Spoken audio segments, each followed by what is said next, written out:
तर सम of to number print करायचं in Python खूप इझी आहे.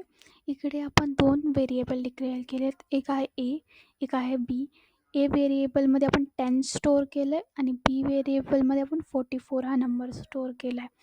त्यानंतर आपण सम हा व्हेरिएबल बनवला आहे, ज्यामध्ये आपण ए प्लस बीची ॲडिशन स्टोअर केलेली आहे. त्यानंतर मी फक्त प्रिंट करते, म्हणजे आपल्याला आउटपुट दिसेल आणि प्रिंटमध्ये आपण कुठला पण मेसेज डिस्प्ले करू शकतो. इथे मी डिस्प्ले करते आहे, the sum of the two numbers is. Python खरंच खूप इझी आहे शिकणं आणि आपण हे स्लोली शिकत जाऊयात. आणि इकडे मी डबल कोटेशन, स्ट्रिंगला नेहमी डबल कोटेशन लागतं, हे कंपल्सरी आहे. आणि त्यानंतर मी कॉमा देऊन सम हा व्हेरिएबल लिहिणार आहे.